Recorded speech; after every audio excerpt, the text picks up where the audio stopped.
Hello नमस्कार साथीहरू, कस्तो छ हालखबर भनिदिनुहोस् कमेन्टमा है। आजको भिडियो तपाईहरूको लागि अत्यन्त नै इन्ट्रेस्टिङ भिडियो लिएर आइसकेको छु हैन।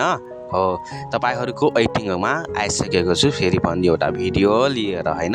आजको भिडियो रहेको छ भन्दाखेरि चाहिँ हैन, तपाईले चाहिँ WhatsApp चलाउनुहुन्छ हैन, आफ्नो चाहिँ फ्रेन्ड्स हैन, आफ्नो रिलेटिभ हैन, आफ्नो चाहिँ हैन आफन्तसँग हैन, तपाईको चाहिँ पर्सनल हैन केही डाटा हुँदो रहेछ हैन, तपाईको हैन आफ्नो गर्लफ्रेन्डसँग कुरा गर्नु होला हैन, पक्कै पनि गर्छ होला, यो त थाहै छ हैन। सो आज भोलि तपाईको चाहिँ आफ्नो पर्सनल रहेको रहेछ हैन, तपाईको मोबाइल चाहिँ फ्रेन्ड्स अथवा घरको फ्यामिली चाहिँ चलाउँदै होला हैन। सो तपाईले चाहिँ हैन कि तपाईको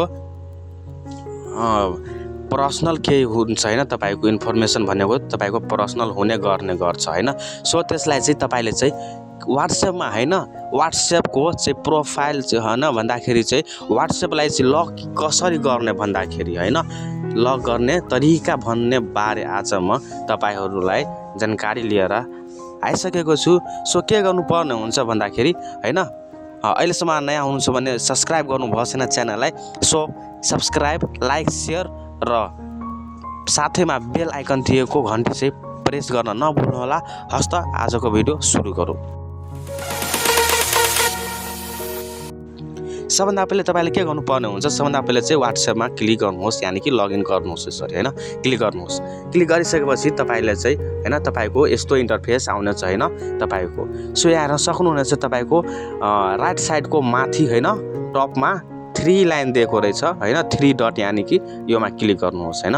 यसरी क्लिक गरिसकेपछि तपाईले चाहिँ यहाँ सेटिङ हेर्न सक्नुहुनेछ हैन, यो सेटिङमा यसरी क्लिक गर्नुहोस् हैन।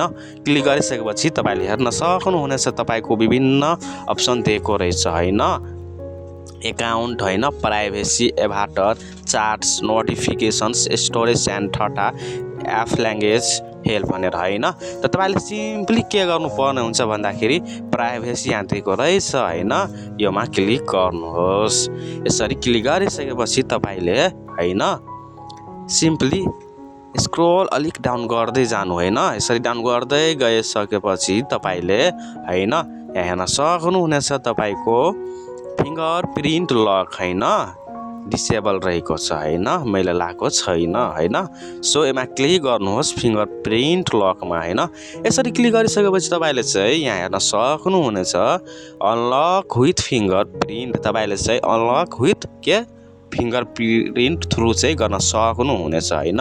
यहाँ हेर्नुहोस् के लेखेको रहेछ, when enabled you will need to use fingerprint to open WhatsApp.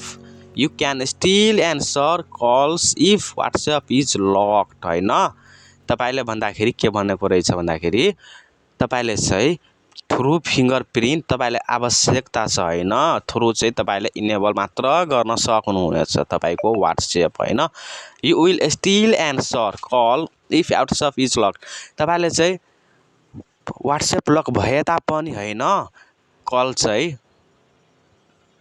Answer call तपाईले चाहिँ कल गर्न सक्नुहुनेछ हैन, यानी कि भनेको रहेछ हैन। सो यहाँ हेर्न सक्नुहुनेछ यस्तो आइकन हैन, यो दिएको रहेछ थोप्ला यस्तो हैन, योमा चाहिँ यसरी टच गर्नुहोस् हैन। टच गरिसकेपछि हेर्न सक्नुभयो तपाईको confirm fingerprint touch the fingerprint sensor भनिरहेको छ कि तपाईले सेन्सरमा क्लिक गर्नुहोस्, यानी कि टच गर्नुहोस् यसरी हैन। यसरी टच गरे हैन, यसपछि यस्तो तपाईले चाहिँ अटोमेटिकली लक भनेको तुरन्त इमिडिएटली भनेको तुरन्तको तुरन्त तपाईले लक फिङ्गर गरे हैन, अनि लक गर्न चाहनुहुन्छ भने इमिडिएटलीमा क्लिक गर्नुहोस् हैन। अनि चाहिँ 1 मिनेट पछि चाहिँ त्यसको लागि चाहिँ आफ्टर अ मिनेटमा क्लिक गर्नुहोस् हैन, मतलब टच गर्नु थोप्ला दिनुहोस् हैन। अनि त्यसपछि चाहिँ लास्टमा चाहिँ आफ्टर 30 मिनेट दिएको रहेछ भन्दाखेरि चाहिँ 30 मिनेट यानी कि आधी घण्टा पछि तपाईको लक गर्न चाहनुहुन्छ भन्दाखेरि लगाएको आधी घण्टा पछि चाहिँ अनि तपाईले चाहिँ 30 मिनेट गर्न सक्नुहुन्छ हैन। सो मैले चाहिँ इमिडिएटली गरे हैन, सो इमिडिएटलीमा यसरी क्लिक गरिसके सो हैन।